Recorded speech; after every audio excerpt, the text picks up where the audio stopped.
logjikët natyrale, logjikët organike. Kemi parë shpesher edhe, në fakt, po komentohet edhe në formë të shakojës, mirë po realisht mund të jetë shqetësuese. Kemi parë shpesher përfaqësues politik, cilët në postimet e tyre shkruajnë tekste cilët ndonjëherë nuk kanë kuptim të nxjerra nga ChatGPT. Më pas kemi parë edhe asamblejista kohë të fundit edhe në Kosovë, tash me qenë se jemi në fushat zgjedhore, cilët në fjalimet e tyre shpesher fjalët nuk kanë bërë sens. Si rrjedhoj e asaj që tekstet kanë qenë të nxjerrura nga inteligjenca artificiale në këtë kontekst, po përdorim gabimisht? Kjo si gjë që normalisht mendoj që duhet parandalohet. Mbase mund të ndihmoj deri diku për shkakun, por që mendoj domethënë që përdorimi i ChatGPT-rave për në kontekst si mund të themi legjislativ apo të tjera, mendoj që deri diku duhet ndalohet. Mendoj unë veç, domethënë.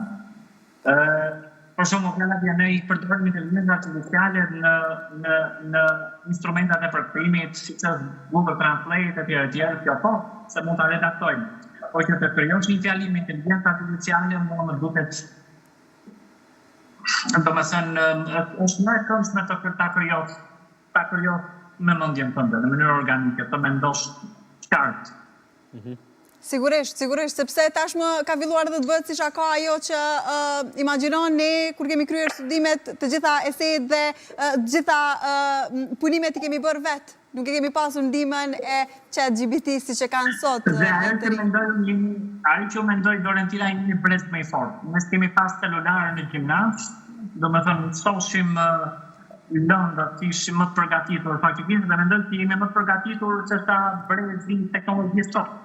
Sepse sot mund të themi është teknologjia, domethënë sot është e përgatitur teknologjia, por që ne si brez kemi qenë më të përgatitur, mendoj unë. Po, dhe një pyetje të fundit, Mertenika, janë të përgatitur qytetarët për ndryshimet që po vijnë, apo ndoshta do duhet të krijoheshin disa mekanizma që do t'i përgatitnin qytetarët, ndoshta gjithë botës, për rolin dominues që do ta ketë inteligjenca artificiale në të ardhmen?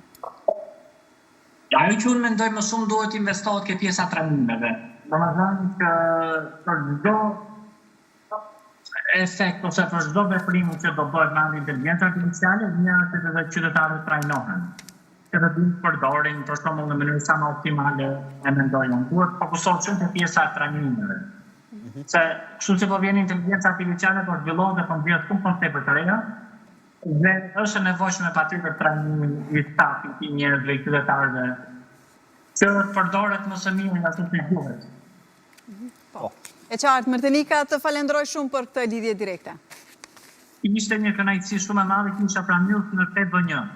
Faleminderit shumë. Shumë, Mertenika, ndërkaq me këtë intervizë, Zorontina, kemi arritur edhe drejt fundit të një tjetër mesdite. Po, sigurisht e mbyllim këtu për sot dhe do takojmë nesër në të njëjtën kohë. Deri më tani sigurisht Blendi ishim në pritje të daljes së një vendimi të gjykatës kushtetuese, megjithatë edhe besojmë dhe shpresojmë që do dalë